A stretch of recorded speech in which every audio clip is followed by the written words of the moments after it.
When I got home, my brother called, "Do you have a knife? We have to cut down Dad." Cut him down from what?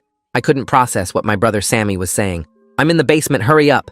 His voice was pure panic. I sprinted through the front door and grabbed the biggest knife from the kitchen drawer. My hands shook as I thundered down the basement stairs, taking them 3 at a time. What I saw at the bottom stopped me cold. Dad was suspended from the ceiling beam with rope around his wrists. His feet barely touched the ground, and a gag was stuffed in his mouth. Sammy was trying to untie the knots, but his fingers kept slipping. Dad's face was purple, and his eyes were bulging with fear. What happened? I rushed over with the knife. "I found him like this." Sammy held Dad's weight while I sawed at the rope. The knife was dull, and the rope was thick. Every second felt like an hour as I hacked away. Dad made muffled sounds through the gag, getting more frantic. Finally, the rope snapped, and he collapsed onto us. We lowered him to the ground, and I pulled the cloth from his mouth. "Your mother! They took your mother. We don't have much time left." Dad gasped for air between words.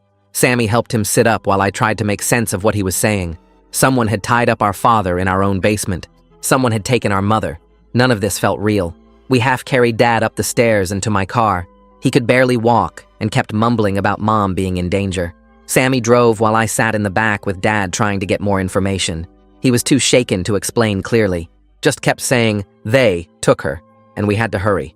The police station was only 10 minutes away, but it felt like forever. Dad stumbled through the entrance and collapsed into a chair while Sammy explained to the desk officer. She called for detectives immediately when she saw Dad's wrists and heard the word kidnapping. 2 detectives took us to an interview room. Dad was more coherent now, but his story didn't make much sense. He'd come home from work early and found 2 men in our house.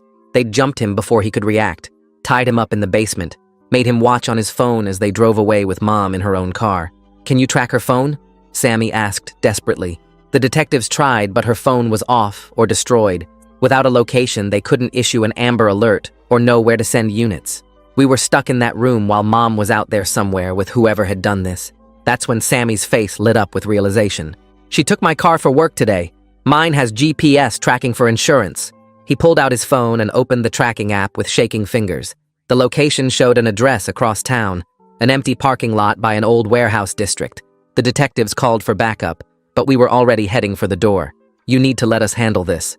One detective tried to stop us. Dad pushed past him with surprising strength for someone who'd just been tortured. We piled into my car and sped toward the warehouse. Sammy gave directions from his phone while Dad gripped the dashboard. The parking lot was empty except for Sammy's car parked at the far end. No other vehicles, no signs of people. We approached carefully, even though every